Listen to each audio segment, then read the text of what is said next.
Hey friends, and welcome back to Once Upon a Mouse, your go-to Disney podcast. Today, we're embarking on a pretty delicious journey. Our mission, to really uncover the absolute best dining options hiding across the Disney World hotels. Yeah, forget what you might think about just theme park food, because we're diving into some surprising facts like sophisticated Mickey beignets dining next to an actual African savanna, and even getting those private fireworks views you just won't find inside the parks. Get ready for some truly magical culinary discoveries, stuff that could make your next Disney trip feel, totally new. It really is fascinating, isn't it? How many people kind of overlook the hotel restaurants? They just assume, the best food has to be in the parks. But the hotel dining scene, that's really where the Disney bubble kind of expands. It offers completely different experiences and honestly, in many cases, way better options. What's often missed is how these spots provide these unique atmospheres that genuinely elevate the meal. It's not just about the food itself.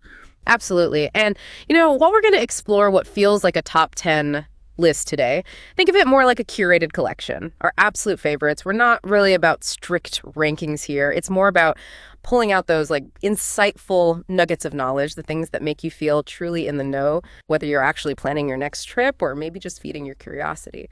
So let's unpack this. Let's dive right into these hidden culinary gems. Okay, kicking off our deep dive, we have to start with something truly irresistible. I mean, that sweet, comforting allure of beignets. Our first stop takes us to Scat Club Lounge over at Port Orleans French Quarter. This place, it really transforms Port Orleans French Quarter, from just a charming, moderate resort into a real culinary destination. It proves you don't need a luxury resort for a unique kind of adult-centric Disney dining experience. It absolutely does, yeah. And this New Orleans-style lounge, it isn't just about the beignets, though they are definitely a highlight. It offers a really fantastic range of Southern-inspired specialty bites and spirits, too. You'll find delicious pimento cheese fritters, savory Cajun peel and eat shrimp, and some incredibly satisfying nachos. Really good stuff. But the real game changer for a lot of people, the Baton Rouge beignets. So these are two classic beignets, but they're jazzed up with your choice of Bailey's or Kahlua or RumChata. It's this delightful kind of grown-up twist on a classic. A really sophisticated dessert experience. Oh, that sounds incredible. Now, something really vital to remember if you're planning a visit. Don't mix up Scat Cat's Club Lounge with Scat Cat's Club Café. They're literally right next door to each other. But the Café is where you find even more beignet options, like the classic ones, no alcohol, and it's open all day. The Lounge, that's where you get those boozy beignets and the specialty drinks. That one opens daily at 5 p.m. Right. That distinction is really key for planning. Yeah. And to make the experience even more authentic. If you happen to stop by around, say, 7:30 p.m. on a Friday or a Saturday, you'll get serenaded by live Southern jazz music. Yeah. It truly enhances that whole New Orleans vibe, turns a simple drink or snack into this complete cultural immersion. Live jazz. That really seals the deal on the New Orleans vibe. And just a little bonus tip from me. While you're there, you might want to pop into Sassagoula Floatworks and Food Factory. It's right next door. They do some amazing jambalaya and cornbread. Yeah. Just saying. Okay, so from the cozy, kind of boozy jazz of Port Orleans, we're sailing to a completely different vibe now. Three Bridges Bar and Grill at Coronado Springs Resort. If you thought hotel dining was, all indoors and maybe a bit formal, this next spot will totally surprise you. It's got this blend of casual elegance and open-air charm. It has this incredibly romantic, almost high-class feel because it's right on the water, all those fairy lights, yet it somehow keeps this relaxed open-air dining room feel. Just a heads up, though, it is covered, but it's outdoors, so you got to plan for the weather. Yeah, that blend of elegance and casual comfort, that's absolutely one of its biggest strengths. And the Spanish-inspired bar food, the fantastic cocktails, they just perfectly complement that atmosphere. You simply have to try the white queso dip appetizer, always a crowd pleaser. The steak frites are also a really solid choice for a main dish. But if you're a sangria fan at all, the Sangria Flight is a must-do. It features all four of their house-made sangrias for, I think it's just $23. Gives you a great taste of everything. Okay, and here's where it gets really interesting, especially if you like sangria. Three Bridges actually offers this premium Sangria University experience. It's on Saturdays and Sundays in the afternoon. What's so cool here is how it lets you, unlock a deeper appreciation for the craft. It turns a simple meal into this interactive, memory-making event you just can't get in the parks. You get to taste, create, learn all about their famous sangrias, and then you make your very own bespoke blend. Now, you do need reservations for Sangria University, but not for just eating at the restaurant itself. That's right, yeah. The restaurant opens at 4:30 p.m. daily, and it usually stays up until midnight, so it's a great late-night option, too. When you get there, just head to the host stand, put your name on the wait list. Walk-ins are pretty much the norm. And for flexibility, they also have a to-go option through the My Disney Experience app. Just remember, though, mobile ordering from a sit-down hotel spot like this, it isn't quick service. Your food's still going to take some time to prepare properly. Gotcha. Good tip. All right, next up, let's talk about a place we all waited for, like with bated breath, the Cake Bake Shop at Boardwalk Inn. And was it worth the wait? Oh, absolutely. It's earned its spot on this list, not just because it's beautiful, but for its unique versatility. What hits you right away is that ornate, super opulent dining room. And yeah, that fantastic glittery dragon mascot. Love that. It's definitely a visual feast, for sure. But the key insight, I think, is how adaptable it is, even though it's, well, kind of pricey. You can really tailor your experience to your budget, your occasion. You can do a full dine-in meal, breakfast, lunch, or dinner, or you could just stop by the champagne bar for a nice sparkling beverage. And for a really special, indulgent treat, you could book the Roses of Gold afternoon tea experience. That one's about $95 per adult, and it feels incredibly luxurious. Mm-hmm. And for those maybe on the go, there's that bakery section. You can just grab sweet and savory pastries there for a quick bite. For practice things like crumb cakes, eggs Benedict quiches, giant fluffy waffles, French toasts, pancake platters, lots of choice. Then for lunch and dinner, they offer really comforting stuff like gumbo, poutine. Oh, their chicken velvet soup. That's fantastic. A personal favorite of mine, too. And decadent sandwiches, or even a convenient choose two option. You get half portions of sandwiches, salads, or soups. Pretty smart. But obviously, the true highlight here, it's the cakes. Right. They are definitely some of the most expensive on property, yeah. But arguably, some of the best. Just incredible artistry, and a lot of items feature edible glitter. It's purely visual, though. You won't taste it or feel it. Trust me on that. My go-to is the peanut butter pie. It's just so, so good. Now, if you dine in, you get this beautiful slice. But if you pick it up from the bakery, you get this cute little round pie. Honestly, both are equally delicious and super photo-worthy. Okay, now for a place many of you probably expected to see on this list, California Grill up top at the Contemporary Resort. This restaurant has definitely evolved over the years, but it absolutely remains a top-tier hotel dining experience, no question. Its location, way up on the 15th floor, gives it just stunning views. That's a huge part of its appeal. But the true value, I think, lies in the overall refined experience. Indeed. Yeah. The prime benefit here, undoubtedly, is seeing the fireworks over Cinderella Castle, either from your window seat or even better, from their private observation balcony. And here's a crucial tip for experiencing that. Reservations around fireworks time, they fill up incredibly fast. So if you book an earlier dining time, say 6:00 or 7:00 p.m., you can actually return later with your receipt and enjoy the show from that balcony. It's really an unforgettable experience. Lets you enjoy your meal without rushing, and then just soak in the magic later. That is such a smart strategy. Really good tip. And the menu got a fantastic update for its 30th anniversary. They brought back some beloved classics so you can enjoy things like the Sonoma goat cheese ravioli, perfectly grilled pork tenderloin, a delightful blueberry goat cheesecake, and their signature Monterey cocktail. That's rum, pineapple juice, and house-made sour mix. Very refreshing. I personally love visiting right around sunset. The views of the sky over the Grand Floridian Magic Kingdom, they're just breathtaking. It offers this serene backdrop to your meal. Then, like you said, you can pop back out later for the fireworks. It's just a wonderful way to experience both the natural beauty of the sunset and the Disney magic of the fireworks all in one evening. Love that. Okay, next on our list is a truly unique experience. Sanaa at Animal Kingdom Lodge. Its name, Sanaa, it means work of art in Swahili. And that meaning is just beautifully reflected in both its decor and its incredible menu. It really offers this kind of culinary safari, but without ever leaving your seat. It certainly is, yeah. Sanaa specializes in African and Indian cuisine, and they use authentic cooking methods like slow roasting and the tandoori oven. You can taste the difference. For lunch and dinner, it's full table service. Yeah. And the Indian bread service, oh my goodness, it's an absolute must try. You get 5 different kinds of bread and 9 incredible accompaniments, like an adventure in itself. Yeah. Other highlights, the flavorful Zanzibari curry, crispy samosas, grilled lamb loin, it's all fantastic. What's also interesting is how it kind of shifts gears for breakfast. In the morning, it actually becomes a quick service spot, but it still offers these unique options like short rib hash, banana bread, French toast, and even a plant-based breakfast bowl. So it's a great way to experience Sanaa if you're maybe on a tighter schedule or budget. Right. And here's a really crucial tip for you, especially if seeing the animals is a big priority. You want to request a window seat during lunch. It's much brighter then. And the animals, the giraffes, zebras, all that, they tend to be more active, grazing right outside your window on the savanna. During dinner, it's lovely, very atmospheric, but it is darker, so you might not see as much of the savanna wildlife. It really impacts that whole immersive part of the experience. Good to know. Okay, get ready for some serious fun because our next stop is Trader Sam's Grog Grotto at the Polynesian Village Resort.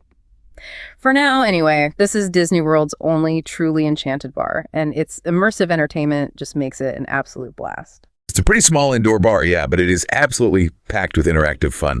Entertainment everywhere, the drinks themselves, they actually trigger effects all around the room. It's wild. Order certain concoctions, and you might suddenly experience like a Krakatoa volcano eruption, or maybe a zombie invasion, or even some ghostly hauntings. You might even rile up Uo, the enchanted tiki goddess hanging overhead.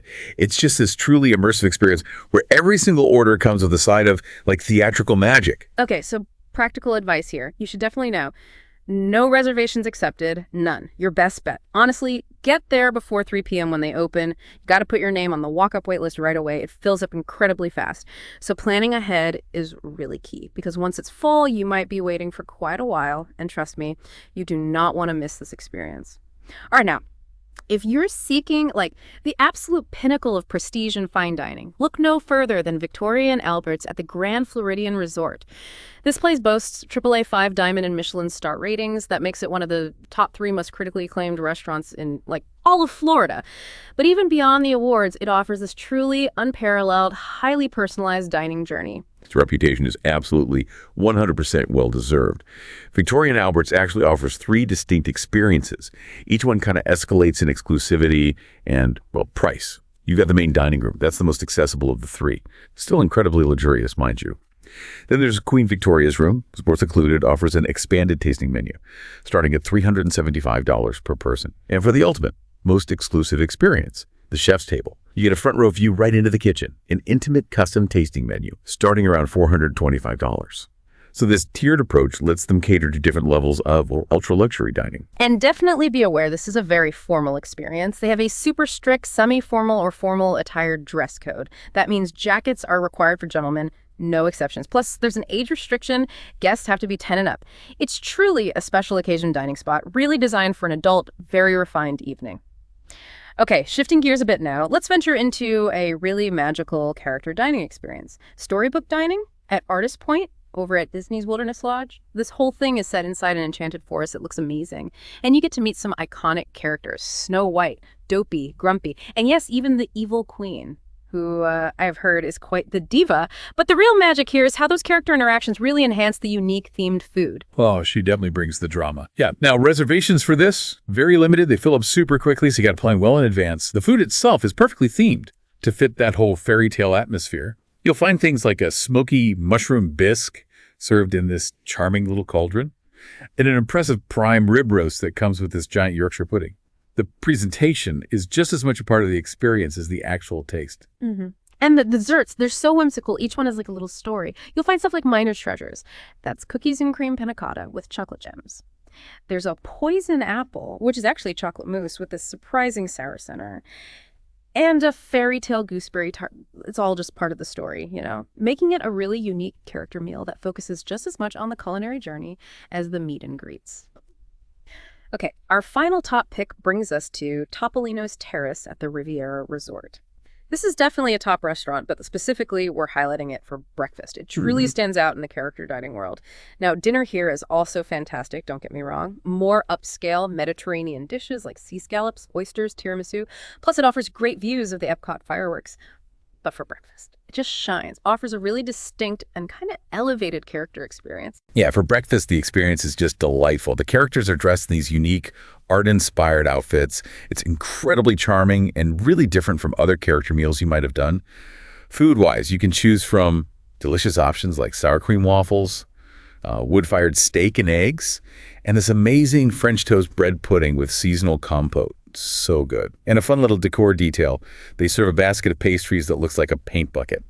Ties right into that artistic theme, adds to the playful vibe. What's really great about Topolino's for breakfast, I think, is that it feels calmer. It's a more upscale character meal compared to some others. The tables are really well spaced out, which gives the characters plenty of room to actually interact with you and your party without feeling, rushed or chaotic. It just feels a bit more intimate and relaxed. Allows for some really genuine moments. Totally agree. And here's a little pro tip for anyone using the Disney dining plan, Disney's prepaid meal system. Breakfast at Topolino's, that costs 1 table service credit, pretty standard. But dinner, that costs 2 table service credits. So depending on what you might order for dinner, paying out of pocket could surprisingly be more economical sometimes. It's always worth just running the numbers, maximize that plan value. Smart thinking. Okay, so what does this all mean? I mean, beyond our main list, there's even more magic to explore. We absolutely have to give a quick shout out to some incredible honorable mentions in the Disney World hotel dining scene. These spots might not have quite made our top curated list today, but they absolutely deserve your attention for specific reasons. Absolutely. So many great choices. You really can't go wrong with, well, pretty much all the other Animal Kingdom Lodge restaurants, like Boma, Jiko, and the Mara. They offer everything from adventurous African buffets to really exquisite fine dining, something for everyone. For a fun, kind of nostalgic experience, beaches and cream over at the Beach Club Resort. Legendary for those over-the-top Sundays, perfect for sharing. Steakhouse 71 at the Contemporary, great spot for affordable steakhouse cuts and really juicy burgers. Classic American, doesn't break the bank. And Gasparilla Island Grill at the Grand Floridian, it's famous for its mac and cheese. Sometimes simple is best, right? Done exceptionally well there. Yeah, definitely. If you're looking for an upscale, beautifully themed lounge, the Enchanted Rose Lounge in the Grand Floridian is gorgeous. Themed after Beauty and the Beast, elegant cocktails, really lovely. For a relaxed outdoor setting, great burgers, flatbreads. Check out Geyser Point Bar and Grill at Wilderness Lodge. Perfect casual lakeside meal. Back at Coronado Springs, the Deli Lounge offers stunning rooftop views, upscale tapas, great cocktails, very chic. And for beachside views and good burgers, there's Wooloo Bar and Grill at the Polynesian. Nice and casual. Just a quick note on Ohana at the Polynesian still offers those Hawaiian Eats grilled meats, but recent reviews suggest maybe it's not quite in its absolute prime anymore. Just manage expectations there. And finally, keep an eye out for Bourbon Steak at the Swan and Dolphin. It's coming soon. It's by Chef Michael Mina. Promises a really sophisticated reimagining of the modern American steakhouse. Sounds exciting. Wow. Okay. We've covered an incredible array of dining experiences today in this deep dive, haven't we? From character meals to truly fine dining, even enchanted bars, all beautifully tucked away outside the main theme parks.